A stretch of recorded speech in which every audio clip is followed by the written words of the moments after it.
Good morning students.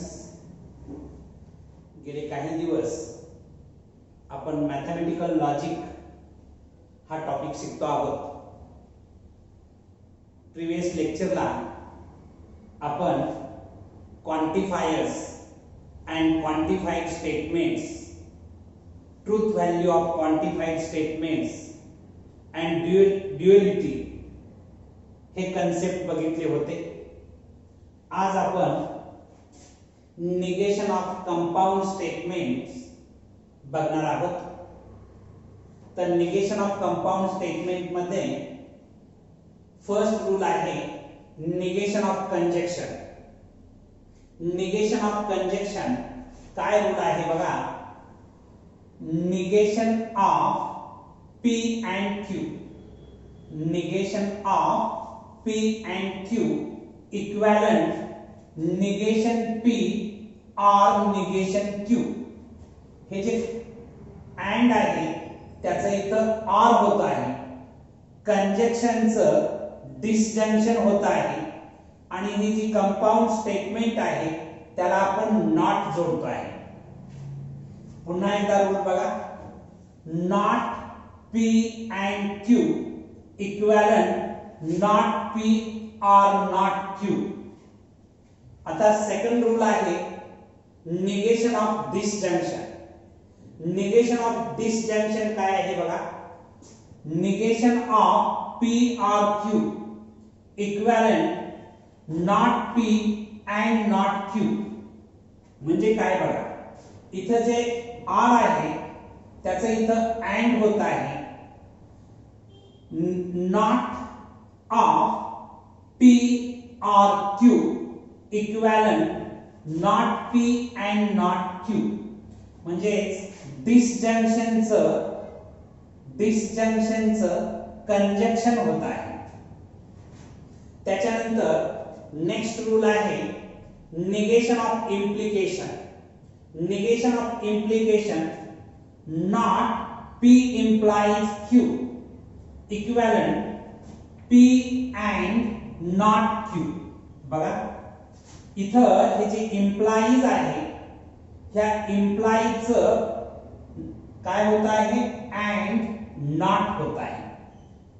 implication काय होतं and not येतं हे लक्षात ठेवा. त्याच्यानंतर निगेशन ऑफ बाय कंडिशनल हा निगेशनचा चौथा रूल आहे. काय आहे बघा. Negation of P double implies Q. Negation of P double implies Q equivalent P and not Q or Q and not P. Negation of P double implies Q equivalent P and not Q or Q and not P. हे जे निगेशनचे rule आहे ते तुम्हाला by heart असायला पाहिजे. कारण example सोडवत असताना सातत्याने आपल्याला हे रूल्स वापरावे लागतात. तेव्हा तुम्ही हे रूल्स निगेशनचे बाय हार्ट करा. Write down.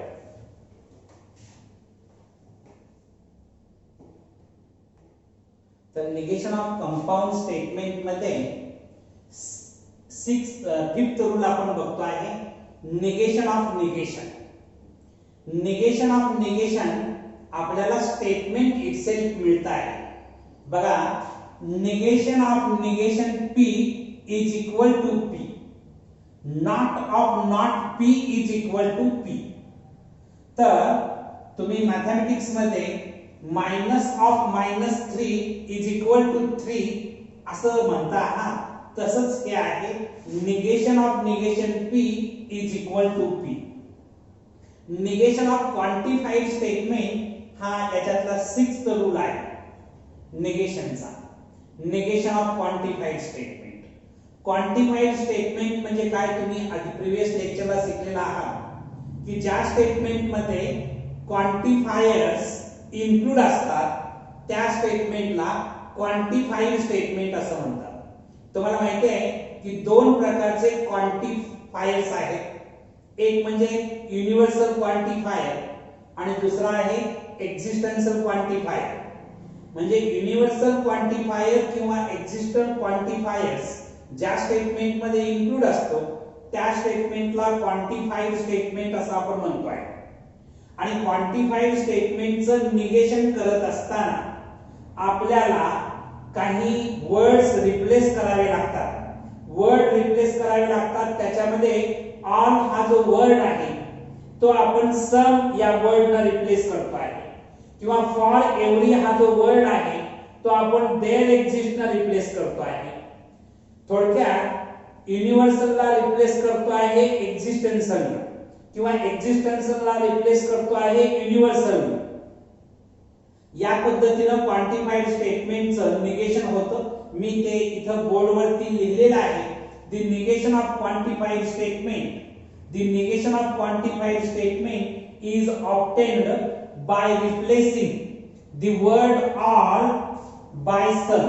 ऑल हा वर्ड रिप्लेस करतो सम न, म्हणजे त्याचं निगेशन होतं गिवन क्वांटिफाईड स्टेटमेंटचं.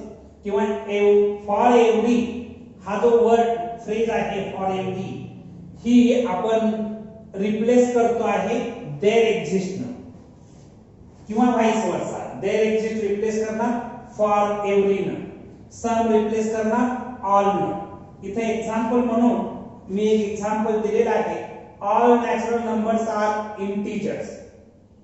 आता याचं निगेशन बनवत असताना ऑल हा जो वर्ड आहे हा ऑल वर्ड आपण रिप्लेस करतो आहे सम, म्हणजे निगेशन कसं होईल बघा, some natural numbers are integers, some natural numbers are integers असं त्याचं निगेशन होणार आहे. Write down.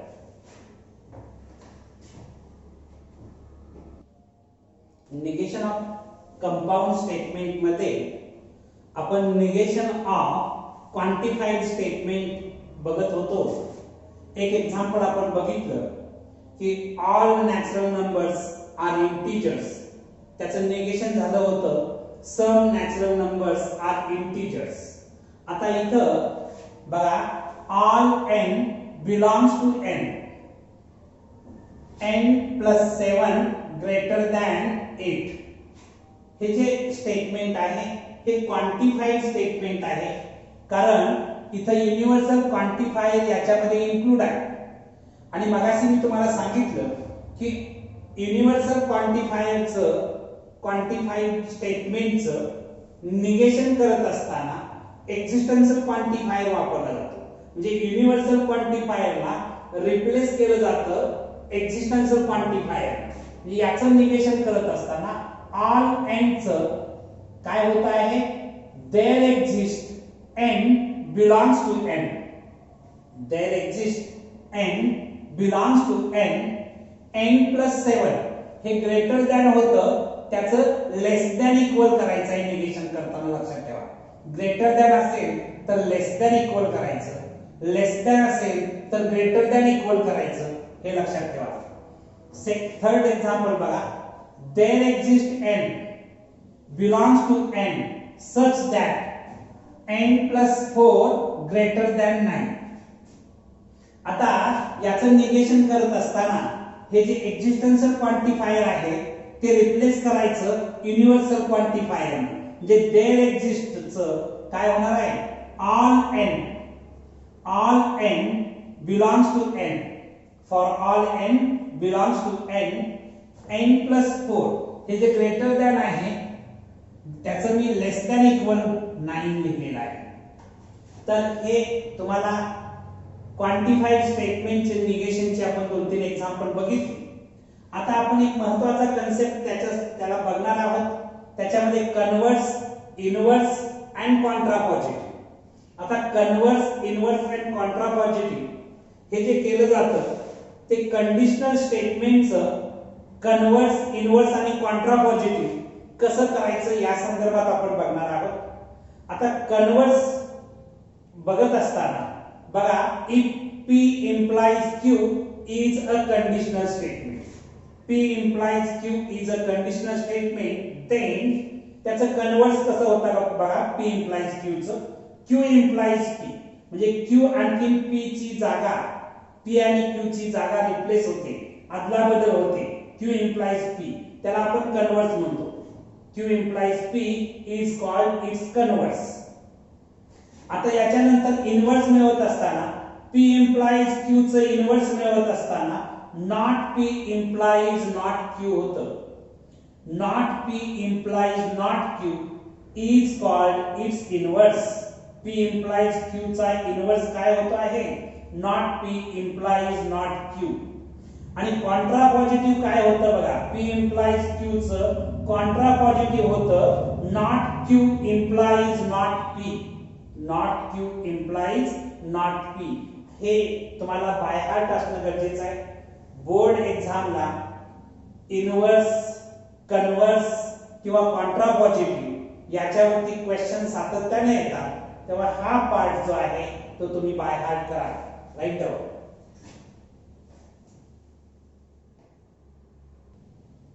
तर आपल्याला आता आपण converse, inverse and contrapositive of a conditional statement बघितलं होतं. एक एक्झाम्पल आपण इथं बघणार आहे. Write the converse, inverse and contrapositive of the following statement. Given statement काय आहे बघा. If a function is differentiable then it is continuous. आता या स्टेटमेंट मध्ये if आणखी then, if dot dot then he connective आहे, म्हणजे हे कंडिशनल स्टेटमेंट आहे किंवा इम्प्लिकेशनचं स्टेटमेंट आहे. तर बघा, फर्स्ट सब स्टेटमेंट जे आहे त्याला आपण P म्हणतो आणि सेकंड सब स्टेटमेंट असतं त्याला आपण Q म्हणतो आहे. Let P such that a function is differentiable. आणखी Q such that it is continuous. The symbolic form of the given statement is P implies Q. असा याचा सिंबॉलिक फॉर्म येतो आहे हे कंडिशनल स्टेटमेंट असल्यामुळे. आता तुम्ही मगाशीच पाठ केलेला आहे. Converse of P implies Q is Q implies P. Converse of P implies Q is Q implies P. याच्या आधारे म्हणजे सेकंड सब स्टेटमेंट आणि फर्स्ट सब स्टेटमेंट यांची पोझिशन चेंज होणार आहे. म्हणजे कन्वर्स कसा तयार झाला बघा. If a function is continuous, if a function is continuous, then it is a differentiable. असा याचा कन्वर्स तयार झाला. इन्व्हर्स करत असताना inverse of P implies Q is not P implies not Q. हा याचा इन्व्हर्स आहे. म्हणजे गिवन स्टेटमेंटचं इन्व्हर्स कसं होणार बघा. If a function is not differentiable, then it is not continuous. If a function is not differentiable, then it is not continuous. हे त्याचं inverse झालं गिवन स्टेटमेंटचं. आणि गिवन स्टेटमेंटचं कन्व्हर्स करत असताना कॉन्ट्रा पॉझिटिव्ह करत असताना बघा, Contra positive of P implies Q is not Q implies not P. Not Q implies not P हा कॉन्ट्रा पॉझिटिव्ह आहे. आता कॉन्ट्रा पॉझिटिव्ह गिवन स्टेटमेंटचं कसं होणार बघा. If a function is not continuous, then it is not differentiable. If a function is not continuous, then it is not differentiable. तुमच्या सगळ्यांच्या म्हणजे converse, inverse आणि कॉन्ट्रा पॉझिटिव्ह हा कन्सेप्ट तुम्हाला सगळ्यांच्या लक्षात आला असेल. Write out.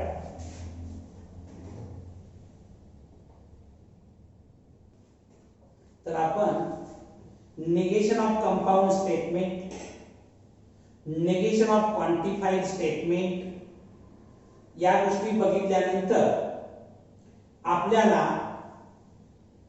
एक्सरसाइज 1.3 बघायचा आहे. इफ फर्स्ट क्वेश्चन काय आहे बघा. If a is equal to curly bracket मध्ये 3, 5, 7, 9, 11, 12 determine the truth value of each of the following. आता फर्स्ट एक्झाम्पल काय आहे बघा. there exists x belongs to A such that x minus 8 is equal to 1. तुम्ही इथं जर हे statement जर बघितलं, हे क्वांटिफाईड स्टेटमेंट आहे, कारण देयर एक्झिस्ट म्हणजे एक्झिस्टन्शियल क्वांटिफायर याच्यामध्ये इन्क्लूड आहे, म्हणजे हे एक्झिस्टन्शियल क्वांटिफाईड स्टेटमेंट आहे. ज्या स्टेटमेंट मध्ये एक्झिस्टन्शियल क्वांटिफायर इन्क्लूड आहे त्या स्टेटमेंटचं आपल्याला ट्रूथ व्हॅल्यू ठरवत असताना बघा, गिवन कलेक्शन मध्ये जे ऑब्जेक्ट आहेत त्यातला ऍटलीस्ट वन ऑब्जेक्ट जर गिवन कंडिशन फुलफिल करत असेल तर गिवन स्टेटमेंट ट्रू आपण म्हणू शकतो, अदरवाइज फॉल्स म्हणणार आहे. आता इथं गिवन कंडिशन आहे x minus 8 is equal to 1. याच्यामध्ये 9 हा जर मी ऑब्जेक्ट घेतला तर इथं बघा for x is equal to 9 x minus 8 म्हणजे 9 minus 8 x ची व्हॅल्यू 9 बनली, 9 minus 8 is equal to 1 आहे. म्हणजे 9 हा जो गिवन कलेक्शन मधला ऑब्जेक्ट आहे तो गिवन कंडिशन फुलफिल करतोय. किमान एक ऑब्जेक्ट गिवन कलेक्शन मधला किमान एक ऑब्जेक्ट गिवन कंडिशन फुलफिल करत असेल तर आपण गिवन स्टेटमेंट ट्रू आहे असं म्हणू शकतो. आणि म्हणून इथं म्हटलेलं आहे therefore given statement is true. Therefore the truth value of the given statement is t. given statement ची truth value काय आहे? t. Write down.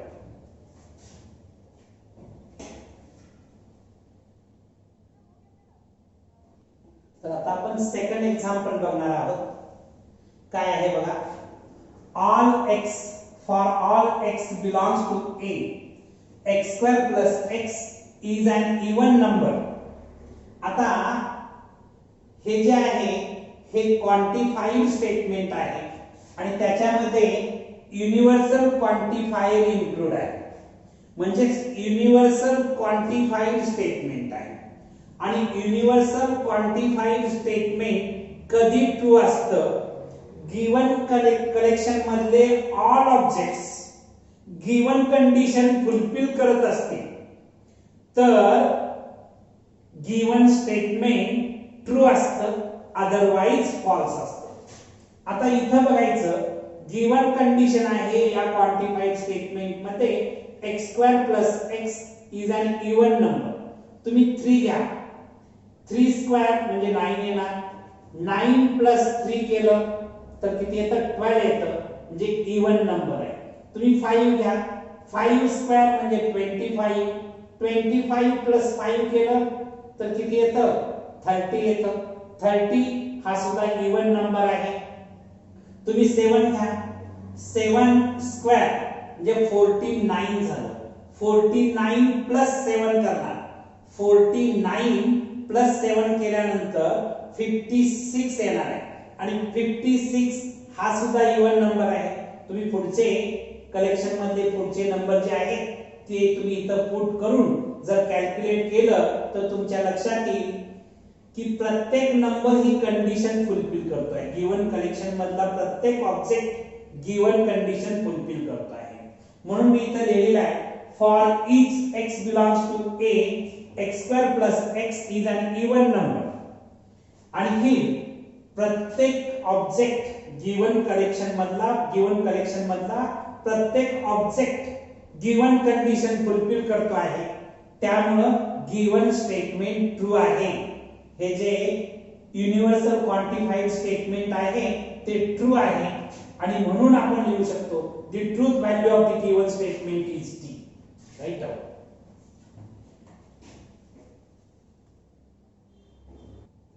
तर बघा थर्ड क्वेश्चन आपण बघणार आहोत. There exist x belongs to a such that x square is less than 0. x square less than 0 अशी given condition आहे. गिवन कलेक्शन मधला कुठलाही ऑब्जेक्ट घ्या आणि त्याचा स्क्वेअर करा, तो लेस दॅन 0 येणार का? तुम्हाला माहिती आहे की रिअल नंबरचा स्क्वेअर ऑलवेज पॉझिटिव्ह असतो, म्हणजेच तो ग्रेटर दॅन 0 असतो, लेस दॅन 0 असत नाही.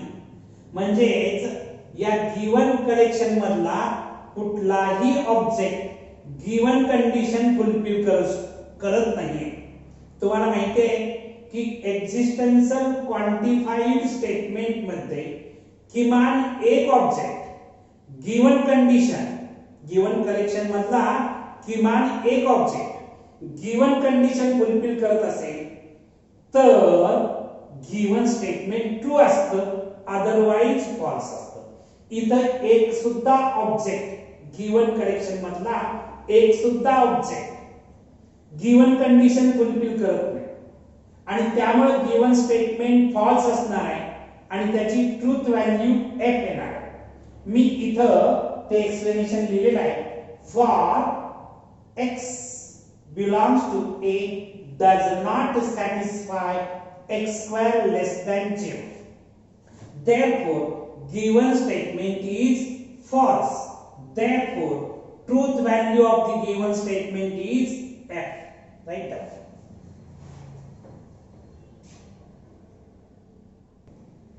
तर नेक्स्ट क्वेश्चन आपण बघणार आहोत ज्याची आपल्याला ट्रूथ व्हॅल्यू डिसाइड करायची आहे. बघा, all x for all x belongs to a, x is an even number. हे जे गिवन स्टेटमेंट आहे याची आपल्याला ट्रूथ व्हॅल्यू डिसाइड करायची आहे. याच्यामध्ये युनिव्हर्सल क्वांटिफायर इन्क्लूड आहे म्हणून हे युनिव्हर्सल क्वांटिफाईड स्टेटमेंट आहे. युनिव्हर्सल क्वांटिफाईड स्टेटमेंट कधी ट्रू असतं जर गिवन कलेक्शन मधले ऑल ऑब्जेक्ट्स गिवन कंडिशन जर फुलफिल करत असतील तर गिवन स्टेटमेंट ट्रू असतं, अदरवाइज फॉल्स असतं. तर इथं बघा x is equal to 3, 5, 7, 9, 11 does not satisfy given condition. Given condition काय आहे बघा, x is an even number.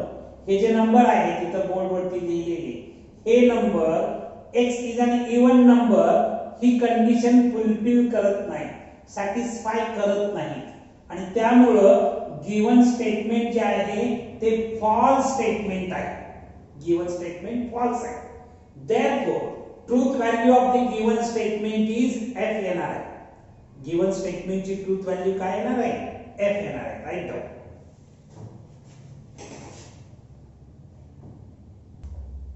तर बघा नेक्स्ट क्वेश्चन आपण बघणार आहोत. Question number 5. There exists x belongs to a such that 3x plus 8 greater than 40. आता हे एक्झिस्टेन्शियल क्वांटिफाईड स्टेटमेंट आहे कारण याच्यामध्ये एक्झिस्टेन्शियल क्वांटिफायर इन्क्लूड आहे.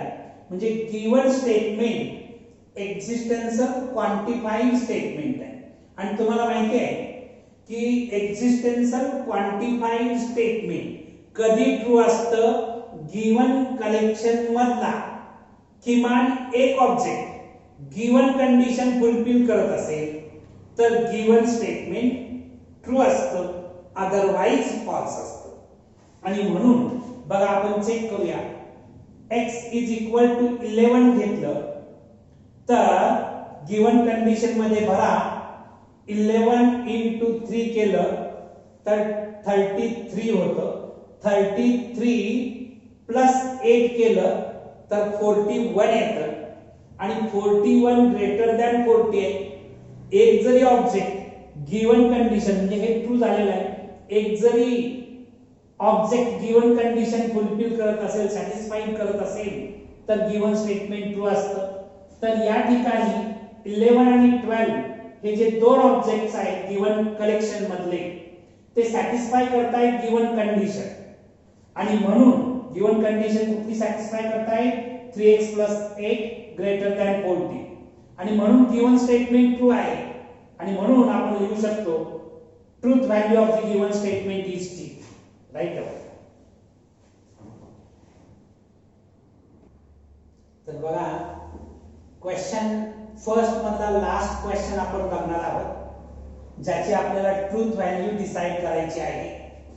काय क्वेश्चन आहे बघा. all x belongs to a, all x belongs to a, 2x plus 9 greater than 14 असा गिवन क्वेश्चन आहे. आता हे जे क्वांटिफाईड स्टेटमेंट आहे हे युनिव्हर्सल क्वांटिफाईड स्टेटमेंट आहे. आणि तुम्हाला माहिती आहे की युनिव्हर्सल क्वांटिफाईड स्टेटमेंट कधी ट्रू असतं तर गिवन कलेक्शन मधले odd objects given condition fulfil करत असतील तर युनिव्हर्सल क्वांटिफाईड स्टेटमेंट ट्रू असतं, अदरवाइज फॉल्स असतं. आता बघा या ठिकाणी गिवन कंडिशन आहे 2x plus 9 greater than 14. तुम्ही 3x ची व्हॅल्यू 3 घेतली, 3 into 2 केलं तर 6 होतं, 6 plus 9 केलं तर 15 होतं. 15 greater than 14 आहे हे तुम्हाला माहिती आहे. तुम्ही 5 घ्या, 7 घ्या, 9, 11, 12 घेऊन कॅल्क्युलेट करा. तुमच्या लक्षात येईल की या कलेक्शन मधला एव्हरी ऑब्जेक्ट ही जी गिवन कंडिशन आहे ती फुलफिल करतो आहे. आणि म्हणून मी इथे लिहिलेलं आहे for each x belongs to a satisfy given condition 2x plus 9 greater than 14. आणि त्यामुळे एव्हरी एलिमेंट ही गिवन कंडिशन सॅटिस्फाय करत असल्यामुळे गिवन स्टेटमेंट ट्रू आहे. Therefore truth value of the given statement is t. इतकं सिंपल आहे. फक्त या टाइपचे क्वेश्चन सोडवत असताना गिवन स्टेटमेंट एक्झिस्टन्शियल क्वांटिफायर आहे की युनिव्हर्सल क्वांटिफाईड आहे हे तुम्हाला ठरवावं लागेल. समजा एक्झिस्टन्शियल क्वांटिफाईड स्टेटमेंट असेल तर गिवन कलेक्शन पैकी किमान एक ऑब्जेक्ट गिवन कंडिशन जर फुलफिल करत असेल तर given existential quantified statement true असतं, अदरवाइज फॉल्स असतं. आणखी युनिव्हर्सल क्वांटिफाईड स्टेटमेंट जर असेल तर गिवन कलेक्शन मधले all objects given condition fulfil करत असतील तर आणि तरच given statement universal quantified statement true असतं, अदरवाइज फॉल्स असतं. राईट. तर आपल्याला एक्सरसाइज 1.3 मध्ये क्वेश्चन नंबर 2 बघायचा आहे. Write the duals of each of the following. काय आहे बघा. P, R, Q and R याचं ड्युअल लिहायचं आहे. Dual of P, R, Q and R is हे P as it is राहील. हे जे R आहे त्याचं अँड होईल, ब्रॅकेट मध्ये काही बदल नसतोच. Q as it is हे अँड आहे त्याचं R होईल, आणखी R as it is. म्हणजे P, R, Q and R याचं dual P and Q or R असं होत आहे.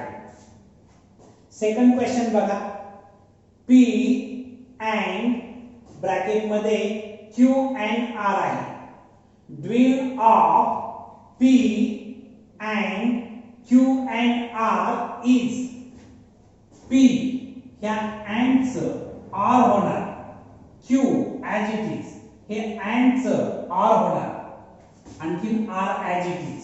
तुम्हाला मी परवा कन्सेप्ट सांगत असताना ड्युअल करत असताना and च R होतं, R च and होतं, T च C होतं, C च T होतं हे सांगितलेलं आहे. तेवढं सिंपल आहे. थर्ड एक्झाम्पल बघा. P or Q and Q or S याचं ड्युअल करायचं आहे. Dual of P or Q and R or S is काय होणार बघा, हे ऑर आहे त्याचं इथं अँड झालेलं आहे, हे जे अँड आहे त्याचं ऑर झालेलं आहे, हे ऑर आहे त्याचं इथं अँड झालेलं आहे. इतका सिंपल कन्सेप्ट आहे. फोर्थ क्वेश्चन बघा, P and not Q, P and not Q याचं ड्विल बनवत असताना dual of P and not Q is, हे जे अँड आहे त्याचं इथं ऑर होणार आहे, P or not Q. हे जे नॉट आहे हे जेव्हा मी ड्विल बनवतो तेव्हा ऍज इट इज राहतं, त्याच्यात काहीही बदलाव होत नाही. Write down. तर बघा ड्विल बनवण्यामधला फिफ्थ क्वेश्चन म्हणजे सेकंड मधला फिफ्थ क्वेश्चन काय आहे बघा, P or Q and not R and S, not P or Q and not R and S असा क्वेश्चन आहे. याचं ड्विल बनवत असताना dual of not P or Q and not R and S is, बघा हे not P as it is, हे जे R आहे त्याचं अँड होणार, हे जे अँड आहे त्याचं R होणार, हे अँड आहे त्याचं R होणार, एवढाच बदल होणार आहे.